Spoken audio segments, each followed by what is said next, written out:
ओम परमात्मने नमः. नमस्कार. मी जीत. गीतेच्या 25व्या भागामध्ये तुमचं मनपूर्वक स्वागत आहे. अध्याय पहिला, श्लोक 19. सघोषो धार्तराष्ट्राणां हृदयानि व्यदारयत नभश्य पृथिवीं चैव तुमुलो व्यनुनादयन्. आणि पांडव सैन्याच्या शंखाच्या त्या भयंकर नादाने आकाश आणि पृथ्वीला सुद्धा दणाणून सोडत अन्यायपूर्वक राज्य हडपणाऱ्या दुर्योधन इत्यादीचे हृदय विदीर्ण केले. पहा, भाषांतर पाहूया. त्या घोषाने आकाश आणि पृथ्वी दणाणून सोडत धृतराष्ट्राच्या पुत्रांची हृदये विदीर्ण केली.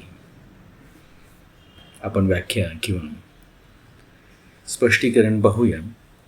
पांडवांच्या सैन्याचे ते शंखवादन इतके तीव्र आणि भयंकर आणि मोठे होते की त्या ध्वनी प्रतिध्वनीने पृथ्वी आणि आकाश व्यापून गेले होते. त्या आवाजाने अन्यायाने राज्य हडप करू इच्छिणाऱ्यांची व त्यांच्या मदतीसाठी आलेल्या त्यांच्या पक्षाकडून उभे असलेल्या राजांची हृदये विदीर्ण झाली. तात्पर्य हे आहे की हृदयाला एखाद्या शस्त्रास्त्राने विदीर्ण केल्याने जी पीडा होते तशी पीडा या शंखनादाने झाली. त्या शंखध्वनीने कौरव सैन्यांच्या हृदयामध्ये युद्धाचा जो उत्साह होता, बल होते, त्याला कमजोर केले आणि त्यामुळे त्यांच्या हृदयात पांडव सैन्याविषयी भय निर्माण झाले. संजय धृतराष्ट्राला या गोष्टी सांगत आहेत.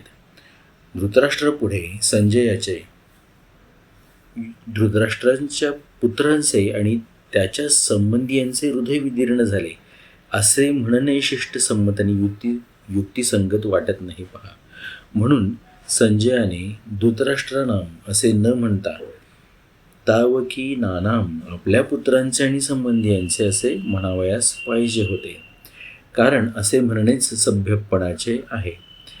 या दृष्टीने या ठिकाणी धार्तराष्ट्राणाम या पदाचा अर्थ ज्यांनी अन्यायपूर्वक राज्य बळकावले असाच करणे युक्तिसंगत आणि सभ्यपणाचे वाटते. पहा, अन्यायेन धृतं राष्ट्रम यैस्त्रे धृतराष्ट्राः असा बहुव्रीही समास केल्यास नंतर धृतराष्ट्र एव या विग्रहात स्वार्थामध्ये तद्विताचा अण प्रत्यय केला गेला, ज्यामुळे धार्तराष्ट्राः असे रूप तयार झाले. या ठिकाणी षष्ठीच्या विभक्तीची आवश्यकता असल्याने षष्ठीमध्ये धार्तराष्ट्राणाम असा प्रयोग केला गेला आहे. व्याकरण पण समजून घ्यावं. इथे अन्यायाची बाजू घेतल्यानेच त्यांची हृदये विदीर्ण झाली या दृष्टीनेही असाच अर्थ लावणे युक्तिसंगत वाटते. पहा, या ठिकाणी अशी शंका येते की कौरवांच्या 11 अक्षौहिणी सैन्याने शंखादी वाद्ये जी आहेत ती वाजवली.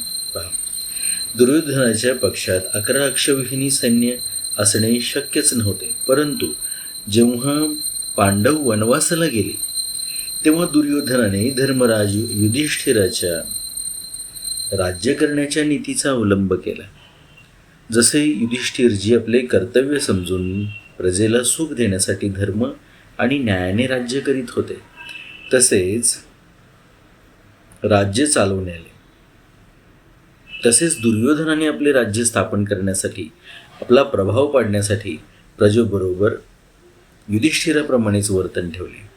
13 वर्षापर्यंत अशा प्रकारे राज्य चालवल्यामुळे युद्धाचे वेळी पुष्कळ सैन्य जमा झाले, जे पूर्वी पांडवांच्या पक्षात होते आणि पांडवांची अपेक्षा करीत होते. अशा प्रकारे 9 अक्षौहिणी सेना तर प्रजेसोबत चांगली वागणूक ठेवल्यामुळेच दुर्योधनाच्या पक्षात मिळाली आणि भगवान श्रीकृष्णाच्या 1 अक्षौहिणी नारायणी सेनेला तसेच मद्रराज शल्याच्या 1 अक्षौहिणी सेनेला दुर्योधनाने धूर्तपणाने आपल्या बाजूने मिळवले, जे पांडवांच्या पक्षात होते. म्हणून दुर्योधनाच्या पक्षात 11 अक्षौहिणी सेना आणि पांडवांच्या पक्षात 7 अक्षौहिणी सेना होती. आता यामागची ऐतिहासिक पार्श्वभूमी किंवा जे विश्लेषण आहे ते प्रत्येकाच्या मनामध्ये वेगळं वेगळं येऊ शकतं. पहा, परंतु इथे एक गोष्ट आवर्जून सांगण्यासारखी आहे की जे अन्यायपूर्वक कोणतीही गोष्ट मिळवत असतात तर त्यांच्या मनामध्येच त्यांच्या या पापाविषयी भीती असते आणि दुसऱ्या बाजूला त्यांच्या या दुष्कर्मामुळेच त्यांचं हे सगळं जे काही त्यांनी प्राप्त केलेलं आहे ते हिरावून घेतलं जाईल किंवा काय, अशा प्रकारची भीती असते. यामुळे या अन्यायपूर्वक राज्य किंवा राष्ट्र हडपणारे जे आहेत त्यांच्या हृदय विदीर्ण झाली. ती धृतराष्ट्राची जी बाजू आहे ही विदीर्ण झाली असं म्हणतात त्यांची हृदय. आता या ठिकाणी आपल्याला एक असा पण विषय घेता येईल की धार्तर राष्ट्राणाम, याचा अर्थ धृतराष्ट्राची बाजू आहे तिथे. धृतराष्ट्र हाच म्हणजे दुर्योधन याच्या रूपाने धृतराष्ट्रच हे लढतोय अशा अर्थाने संजय तिथे सांगत असावेत, हेही लक्षात घेण्यासारखं आहे. अनेक कंगोरे आहेत या सगळ्या गोष्टींना. अनेक या पद्धतीच्या गोष्टी या एक एक श्लोकांमधून आपल्यासमोर येतात, हे पाहिलं पाहिजे. आता या श्लोकाच्या अनुषंगाने आपल्या लक्षात येईल की कोणत्याही प्रकारे असा अन्यायपूर्वक कोणताही राष्ट्र धारण करणं किंवा कोणतंही साम्राज्य प्राप्त करणं किंवा छोट्यातल्या छोटी वस्तूसुद्धा प्राप्त करणं ही आपली स्वतःची झोप उडवणारी गोष्ट आहे. पहा, आपण कोणत्याही प्रकारचा अन्याय दुसऱ्यावर ज्यावेळेला करतो त्यावेळेला आपण आपल्या स्वतःवर सुद्धा अन्याय करत असतो. ज्यावेळेला आपण दुसऱ्याची कबर खोदतो त्याला त्याच्यात गाडण्यासाठी त्यावेळी स्वतःची खोदावी असं म्हटलेलं आहे. खरं सांगायचं तर स्वतःची सुद्धा आपण त्याच वेळेला खोदत असतो. याचा अर्थ काय आहे?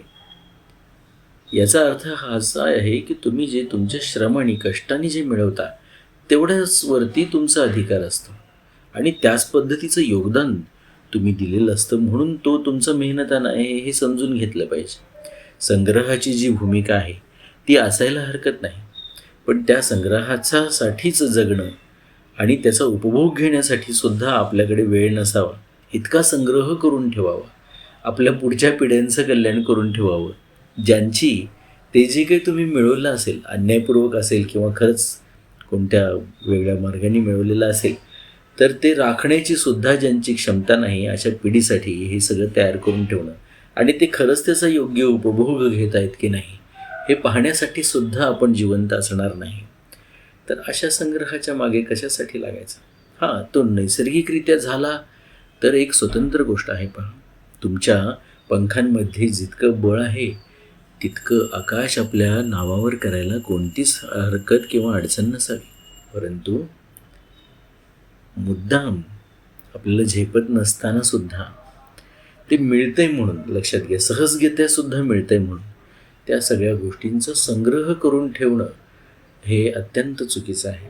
आणि ते अन्यायपूर्वक जर ते संग्रह केलेले असतील तर लाभत नाहीत. पहा, छोट्या छोट्या गोष्टींनी सुद्धा आपल्याला भीती वाटायला लागते. काही लोक आपल्या उशाशी आपल्या घरातल्या लोकांवर सुद्धा विश्वास नसतो की उशाखाली आपल्या पिस्तुलं घेऊन झोपतात आणि शस्त्र घेऊन झोपतात. आपल्या अवतीभोवतीनी सुरक्षा कवच त्यांनी निर्माण केलेलं असतं. तर अशा प्रकारे असेच लोक करू शकतात ज्यांना आपण हे अन्यायपूर्वक मिळवलेलं आहे याची खात्री आहे. पहा, म्हणून त्या शब्दाचा पांडव सैन्यावर काहीही परिणाम झालेला नाही. ते कमी असले, मुठभर जरी असले तरीसुद्धा त्यांच्यावर परिणाम झालेला नाही. याचं कारण आहे की त्यांची बाजू न्यायाची आहे. परंतु पांडवांच्या 7 अक्षौहिणी सैन्याच्या शंखवादनाने कौरव सैन्याचे हृदय का विदीर्ण झाले याचे समाधान असे आहे की ज्यांच्या हृदयामध्ये अधर्म, पाप, अन्याय नाही, अर्थात जे धर्मानुसार आपल्या कर्तव्याचे पालन करतात, त्यांचे हृदय मजबूत असते, त्यांना भय वाटत नाही. न्यायाचा पक्ष असल्याने त्यांच्यात उत्साह असतो, शूरवीरता राहते. पांडवांनी वनवासापूर्वीही न्यायाने आणि धर्मानुसार राज्य केले होते आणि वनवासानंतर सुद्धा नियमानुसार कौरवांकडून राज्याची मागणी केली होती. म्हणून त्यांच्या हृदयात भीती नव्हती तर उत्साह होता आणि शूरवीरता होती. तात्पर्य हे आहे की पांडवांचा पक्ष धर्माचा होता. याच कारणाने कौरवांच्या 11 अक्षौहिणी सैन्याने वाजवलेल्या वाद्यांच्या शब्दाने पांडवांच्या सैन्यावर काहीही परिणाम झाला नाही. परंतु जे अधर्म, अन्याय, पाप इत्यादी करतात त्यांचे हृदय सहजच कमजोर असते. त्यांच्या हृदयात निर्भयता, निशंकपणा नसतो. त्यांनी स्वतः केलेले पाप व अन्याय हेच त्यांच्या हृदयाला बलहीन करतात. अधर्म अधर्मीला नष्ट करून टाकतो. पहा किती सुंदर विचार आहे. अधर्म अधर्मीला नष्ट करून टाकतो. धर्म रक्षती रक्षितः. हा अत्यंत विरोधाभासाचा हा विषय आहे आणि दोन परस्पर विरोधी गोष्ट या ठिकाणी सांगितलेल्या आहेत की जर तुम्ही धर्माचं पालन करता तर तुमचं रक्षण हा धर्म म्हणजे तुम्ही जे कर्तव्य पालन करता तर त्या कर्तव्यच तुमचं रक्षण करेल, तो धर्मच तुमचं रक्षण करेल. आणि जर अधर्माने वागाल तर तो अधर्म तुमचा नाश करून टाकेल. पहा, दुर्योधन इत्यादींनी पांडवांना अन्यायपूर्वक ठार मारण्याचा खूप प्रयत्न केला होता. त्यांनी छळ करून कपटाने व अन्यायाने पांडवांचे राज्य हिरावून घेतले होते आणि त्यांना खूप कष्ट दिले होते. या कारणाने त्यांचे हृदय कमकुवत व निर्बल झाले होते. तात्पर्य, कौरवांचा पक्ष अधर्माचा होता म्हणून पांडवांच्या 7 अक्षौहिणी सैन्याच्या शंखध्वनीने त्यांचे हृदय विदीर्ण झाले व त्यांना अत्यंत क्लेश झाले.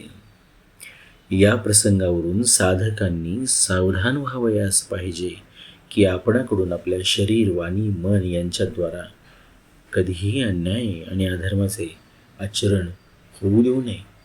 अन्याय आणि अधर्माच्या आचरणाने माणसाचे हृदय कमकुवत व बलहीन होत असते. त्याच्या हृदयात भीती उत्पन्न होते. उदाहरणार्थ, लंकेच्या राजाला, रावणाला त्रैलोक्य भीत होते. तोच रावण जेव्हा सीतेचे हरण करण्यासाठी जातो तेव्हा तो भयभीत होऊन इकडे तिकडे पाहतो. पहा, मानसमध्ये म्हणजे रामचरित मानसमध्ये गोस्वामी तुलसीदासजी याचं खूप सुंदर वर्णन करतात. सुन बीच दस कंदर देखा, आवा निकट जतिके बेशा, जाके डर सुर असुर डेराही, निसीन निंद दिन अन्न न खाही, जो दस दिस स्वान की नाई, इत उत चितई चला भडी हाई, इमी कुपंथ पग देत खगेसा, रहन तेज तन बुद्धी बल लेसा. बुद्धी आणि बळ या दोन्हींनी तो लेस म्हणजे शून्य झालेला आहे. लक्षात घ्या, लेस हा इंग्रजी शब्द नाही, हिंदी आहे. आणि हिंदी शब्द नाही, इंग्रजी आहे. सगळ्या भाषा अशा कशा एकमेकाशी संबंधित आहेत. पहा, जसं आपण लोकसंग्रह हा शब्द पुढे या आध्यात्मिक जगामध्ये शिकणार आहोत. तर लोक हा लुक ह्या अर्थाने म्हणजे पाहणं या अर्थाने शब्द संस्कृतमध्येही आलेला आहे आणि इंग्रजीत पण आलेला आहे. त्याचा अर्थ त्या ठिकाणी पाहू. पण इथे ते सांगतात की तो आवा निकट जतिके बेशा. जती म्हणजे यती, ऋषीच्या, साधूच्या, यतीच्या वेशामध्ये तो निकट आला वगैरे या सगळ्या गोष्टी. पण तो इकडे तिकडे पाहतोय आणि त्याचं रहन तेज तन बुद्धी बल लेसा, त्याच्यामध्ये लेशभर सुद्धा त्याची शारीरिक बळ नाही, बुद्धिबळ नाही हे, आणि बळच त्याच्यामध्ये राहिलेलं नाही असं म्हणतात गोस्वामीजी.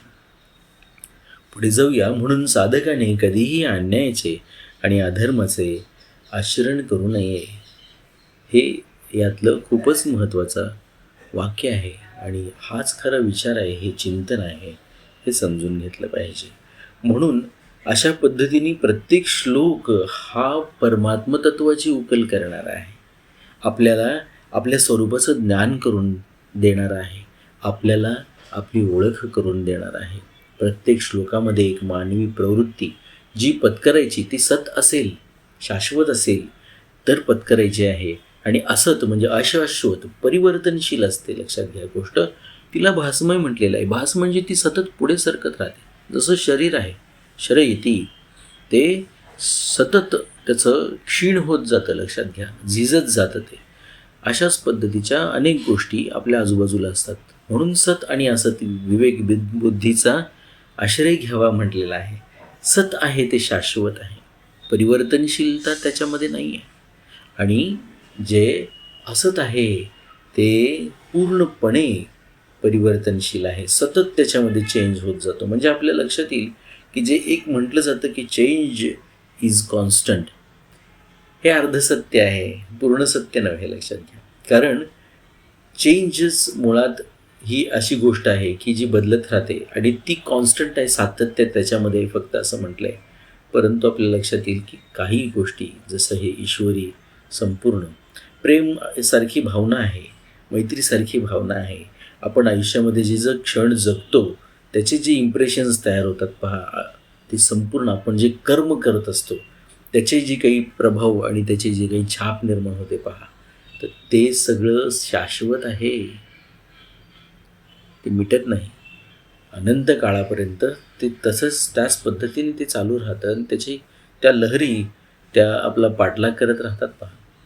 यामुळे सत काय आहे आणि असत काय आहे याचा भेद करणारी बुद्धी सतत आपण आपल्याजवळ बाळगावी आणि जे असत आहे त्याचा त्याग सातत्याने करावा. म्हणजे सतचा म्हणजे परमात्म तत्वाचा आपल्याला लाभ होईल.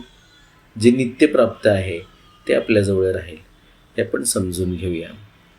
आता या 19व्या श्लोकाचं पुढच्या श्लोकाशी काय संबंध आहे? धृतराष्ट्राने पहिल्या श्लोकात आपल्या व पांडूच्या पुत्रांविषयी प्रश्न विचारला होता. संजयाने दुसऱ्या श्लोकापासून 19व्या श्लोकापर्यंत त्याचे उत्तर दिले. आता भगवद्गीता प्रगट होण्याचा प्रसंग संजय यानंतरच्या श्लोकापासून आरंभ करतात.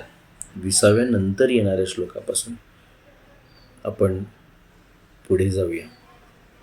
ओम परमात्मने नमः.